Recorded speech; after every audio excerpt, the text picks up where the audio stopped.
Pronto, Gil. Ok. Boa tarde, pessoal. Hoje a minha apresentação é sobre moscas e a sua importância na entomologia forense. Eu vou estar introduzindo um pouco mais sobre o que a nossa Petiana Gleisla fez no PET Integra dela passado, no que ela apresentou sobre a entomologia forense, a sua história e seu contexto. Então, vou falar um pouco sobre as moscas nesse contexto. Bom, a entomologia forense, ela é um ramo das ciências forenses que utiliza os insetos como indícios e vestígios para a elucidação de crimes violentos. As moscas elas são da ordem Diptera, que compreende as moscas, os mosquitos e afins, e é um dos grupos de insetos mais diversos, tanto ecologicamente falando, quanto em termos de riqueza de espécies. Os dípteros, eles estão distribuídos por todos os continentes, têm colonizado com sucesso praticamente qualquer tipo de habitat, principalmente o habitat aquático. Vou começar falando um pouco sobre a família Sarcophagi. A família Sarcophagi, os insetos adultos, eles se alimentam de fezes, carnes de animais mortos e suco de frutas. As fêmeas elas depositam larvas em matéria orgânica em decomposição, os cadáveres humanos ou de animais. Podem também colocar larvas em feridas necrosadas. E elas também podem provocar as miíases. Essas miíases, elas são facultativas, chamadas de secundárias também. Bom, um pouco das características morfológicas da família Sarcophagi que utilizamos para identificá-las é um contexto bem rapidinho. O mesonoto com 3 listras escuras longitudinais e também um abdômen xadrez preto e cinza. As miíases são infecções causadas pela presença de larvas de moscas em tecidos vivos ou mortos de homens ou animais. A larva é a fase parasitária, completando o seu ciclo dentro ou sobre o corpo do hospedeiro. Elas se nutrem e se desenvolvem-se no hospedeiro também.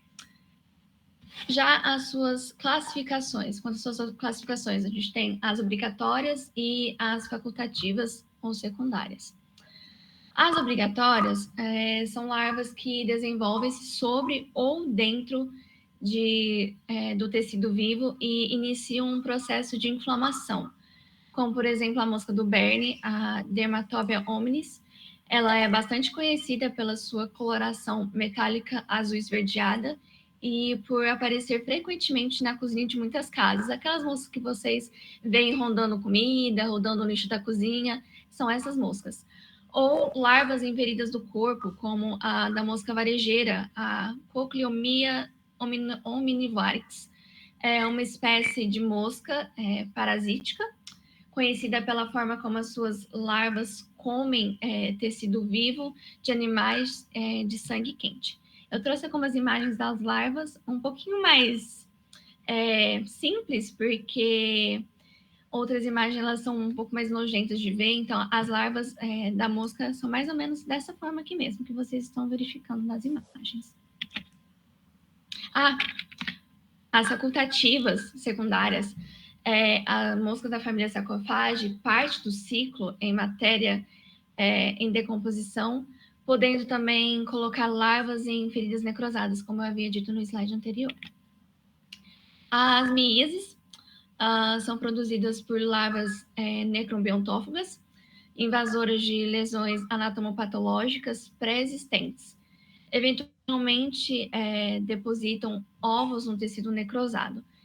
Trouxe alguns exemplos, que são alguns da família Sarcophagi, a musca doméstica, que é a mosca doméstica, e a mucina. Agora, um pouco das aplicações das moscas da família Sarcophagi na entomologia forense. Essa ciência teve seu primeiro relato em um manual chinês de medicina legal, lá no século XIII, com um caso de homicídio em que um lavrador ele foi encontrado degolado por uma foice. Na época, para tentar dar uma resolução ao caso, Todos os lavadores eles foram obrigados a colocarem suas foices ao ar livre. E as moscas pousaram somente em uma delas, que elas foram atraídas pelo resto de sangue do cadáver, e assim eles conseguiram elucidar o caso, chegando-se à conclusão de que aquela foi a ferramenta utilizada para cometer o homicídio. Somente lá em 1885, os insetos eles foram utilizados efetivamente como indicadores forenses para desvendar casos, como um caso em que o corpo de uma criança ali foi encontrado camuflado abaixo do piso, coberto por uma camada de gesso. Também outro caso, outro relato da entomologia forense foi um pouquinho antes, em 1855, a entomologia ela foi utilizada novamente no caso de um cadáver, um cadáver criança, que tinha sido encontrado selado no interior de uma parede. Havia uma coleção de insetos ao redor do corpo que levou os investigadores a acreditar que aquele corpo já estava lá há vários anos, o que significava que os atuais moradores daquela casa eles não eram susceptíveis de ser responsáveis pelo crime. Então, o valor da ciência ali foi visto e começou a ser mais cuidadosamente estudados. Logo após a morte, a decomposição do corpo começa a acontecer. A partir desse momento, são atraídas moscas, são as primeiras a chegarem no local, que utilizam o corpo como sítio de oviposição. Esses ovos eles passam por transformações e ficam com o cadáver até o fim da sua decomposição.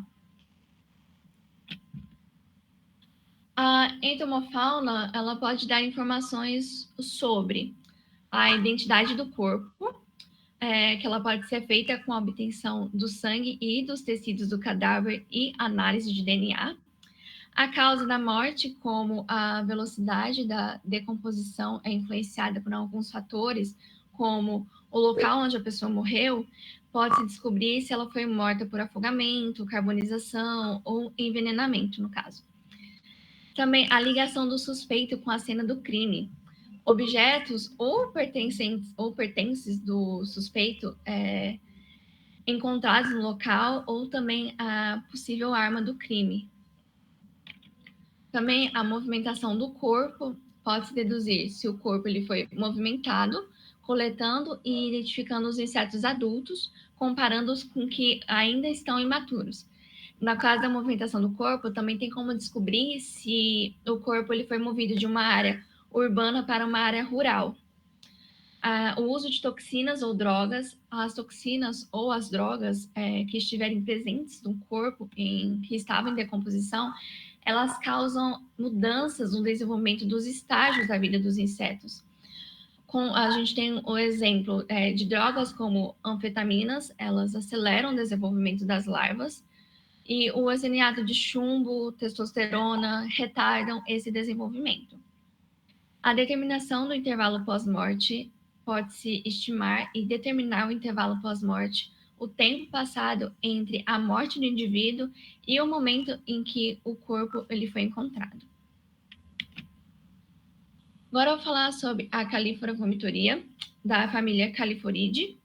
As espécies da Calífora elas são as mais importantes nas regiões temperadas, devido à sua taxa de crescimento de acordo com a temperatura. Sabendo a temperatura, o tempo desde a colocação dos ovos, ele pode ser estimado. Ela tem temperatura limite mais alta do que muitas outras espécies. Há um limite para a sua vida como complemento forense, pois poucas espécies podem sobreviver em temperaturas frias. As carcaças forenses são divididas em vários estágios diferentes, como o estágio da decomposição, estágio fresco, estágio de inchaço, estágio de decaimento ativo e também o estágio de decaimento avançado. Um pouco das características morfológicas que usamos para identificar também essa família Califoridae são a sua asa sem a presença de mancha e também um corpo de cor metálica verde azulada. Ela é uma mosca bastante atrativa na entomologia forense, justamente pela cor do seu corpo, que quando você vê uma imagem mais ampliada, é muito bonita. Nos cadáveres, o momento e a forma como o corpo ele é. Só um momento, desculpa aqui. Ok. O momento e a forma como o corpo ele foi armazenado também podem ser diferenciados. O estudo dessas moscas limita-se a áreas onde os entomologistas eles estão disponíveis. Isso porque cada região ela pode conter a mesma espécie, mas com diferentes histórias de vida. Uma curiosidade sobre essas moscas é que aquelas que se encontram na fase adulta, elas não se alimentam. Somente as larvas se alimentam para que elas possam se desenvolverem.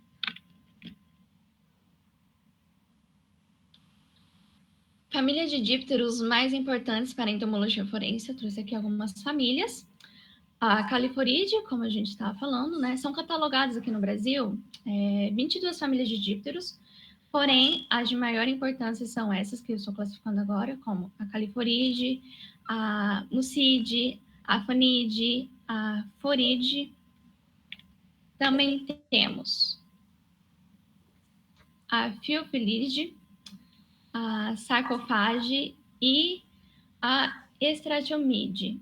A família Sarcophage, ela tem maior importância porque prefere os estágios mais avançados de decomposição.